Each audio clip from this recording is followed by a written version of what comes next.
Welcome to No Nonsense Nonprofits. Hi, I'm Sandy Ray, founder of Sandra E. Ray CPA, where we alleviate financial headaches so that you can create a bigger impact. Today, we're talking about strategic budgeting and planning. Now, in order to navigate the challenges and opportunities that we are facing in our organizations, we need to be prepared. And having a good grasp on your financial situation is critical. So how can we be prepared? First and foremost is understanding where your funds are coming from and what obligations that you have. All budgeting involves an income analysis, breaking down the various income streams, your donations, your grants, your events, your program services, and any other revenue stream that you have. We want to look for trends. We want to look for areas that are growing and areas that are declining. And we want to look at the timing of these cash inflows. For example, many organizations have a big chunk of their donations come in the month of December and November. We need to look at our grant documents. When are those grant payments coming in? Is it something that's scheduled out? Are we getting the whole thing up front? What are our requirements if we're doing that? Or are we a cost reimbursement grant where we're actually spending the money before we get reimbursed by the governmental entity? We can look at our events when they're scheduled. And of course, our program services. Is that a seasonal type of service, or is that something that we're doing all year long? Once we've looked at our income and our income streams, we want to look at our expenses. And we're going to look, probably the best place to start is last year. And we're going to go line item by line item. And when you look at each line item, you're going to say, what changes do we anticipate? For example, are we hiring new staff? Do we need additional technology? And have we set aside funds for that strategic planning session that we're having this year? We also want to look at cost of living adjustments. We want to look for areas of cost savings. And then we want to talk about what new expenses that we may be incurring to meet those strategic planning goals, or what expenses may be going away to meet those strategic planning goals. Then we're going to take our income analysis and our expense analysis, and we're going to put them together, and we're going to come up with the cash flow. We're going to look at that on a periodic basis. I like to report income and expense by month so I can look at the end of each month. What is the net cash flow? Is that month going to have a positive cash flow or a negative cash flow? And how is that going to affect our ability to pay our bills? Do we have some reserves? Are we saving enough from those good months to cover those bad months? Another thing that we can look at is we can adjust those timing of the cash flow. Like I said before, looking at cost reimbursement grants. Those are wonderful grants to have, but you do have to outlay 1 month to 45 days to 60 days, sometimes 90 days of expenditures before you get the first dollar from the grant, depending on the grantor and how quickly we can get those claim forms filed and get those funds deposited into your bank account. Looking at the timing of new projects. Are we going to be starting a new project in the summer when the first 6 months have been negative cash flow? Maybe that's not good timing. And then, of course, investing in technology. Maybe we need a new computer or a new router or something like that. Or just a whole new operating system or a new donor management system. When are we going to do that? When do we have the time, not only, but when do we have the financial resources to do that as well? Then you're going to make adjustments to that cash flow plan based on what you're seeing. Another thing I love to do is involve the stakeholders in the financial planning for the budget. Engage your team and your board members. You're going to get the most insightful feedback, and you're going to get it from another person's perspective. A board member is going to have different priorities than a team member who works with the constituents in our program. But they're both important, and the budget needs to incorporate both.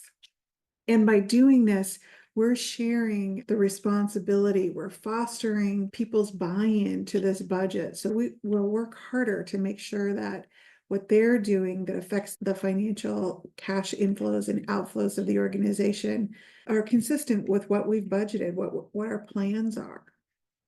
Another thing that we want to do, we want to be very strategic about, is how we invest our resources. So first thing I think of is marketing. This is raising awareness of our mission, our programs, and the need in our community.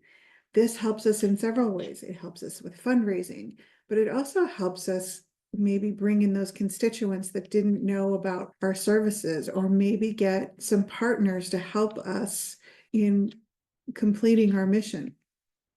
Now, ways to do this marketing, of course, digital marketing, the easiest, but definitely the most cost-effective form of marketing that there is.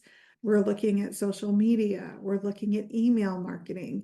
Other than staff time, there's virtually no cost associated with those types of marketing. Content creation, maybe you're creating videos for YouTube or for your website.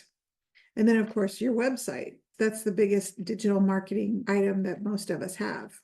But also under marketing, let's consider community engagement. What events are we having? Do we need to have more to get the community more involved? Does that bring in more dollars for the organization? Are we going to do some workshops to get the community involved?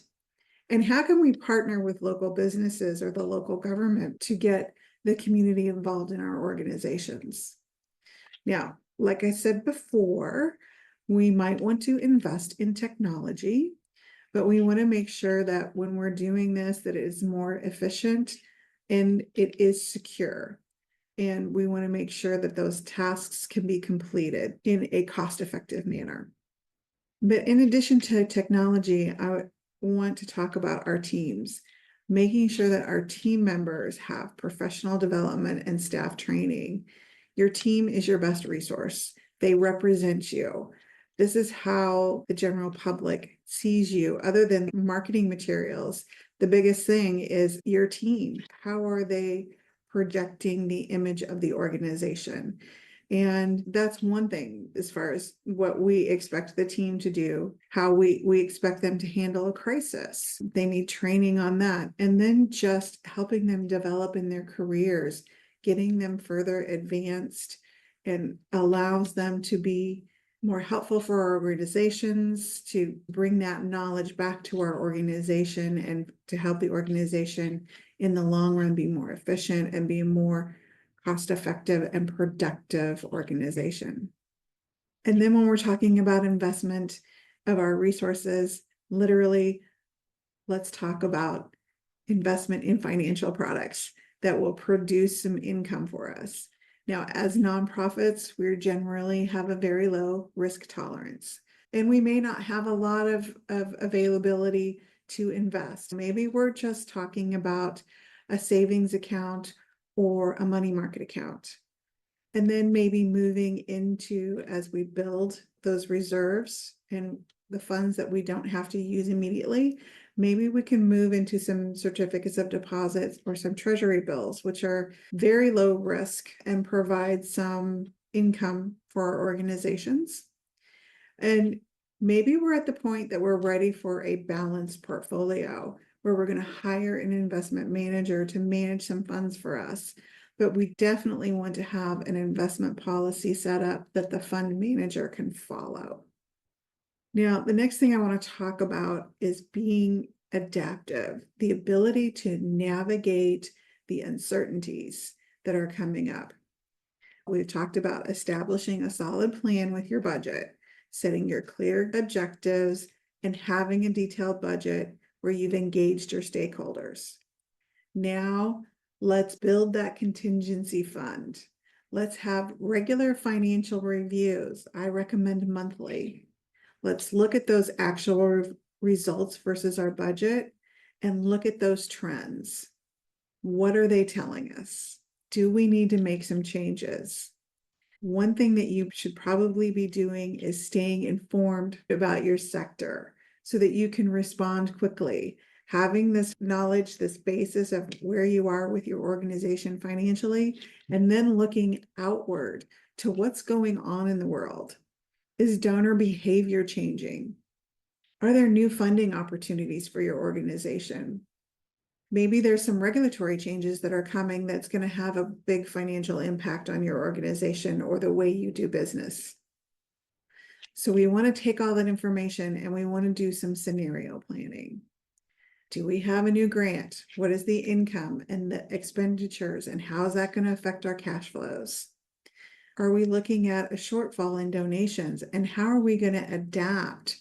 What cost savings are we going to have to implement in order to continue to operate? Maybe there's been a canceled event. We all experience those from time to time.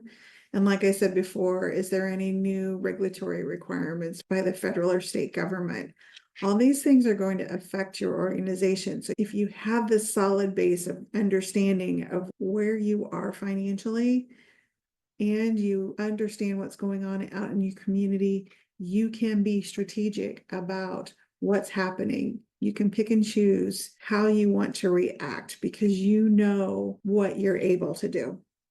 So strategic budgeting is very useful in helping us assess our financial health. And to keep that assessment going, we're going to do, like I said, set some clear goals, use some practical strategies, look at cash flow analysis, involve our stakeholders, get different perspectives, get some real feedback, allocate our resources via the budget. Are we going to build a contingency fund? And then remain flexible, stay informed, do some scenario planning, and have a reserved fund. And these strategies will help you navigate the upcoming challenges, make informed decisions quickly, and keep your organization financially healthy. I hope this was helpful. And if you have any questions, please put them in the comment section below. Or if you have any topics that you would like us to discuss in the future, please also put those in the comment section. We always appreciate your likes. And I want to thank you for joining me today. Remember, creating a bigger impact starts with stopping the nonsense. If you're dealing with nonsense in your nonprofit organization, we'd love to help you cut through the noise.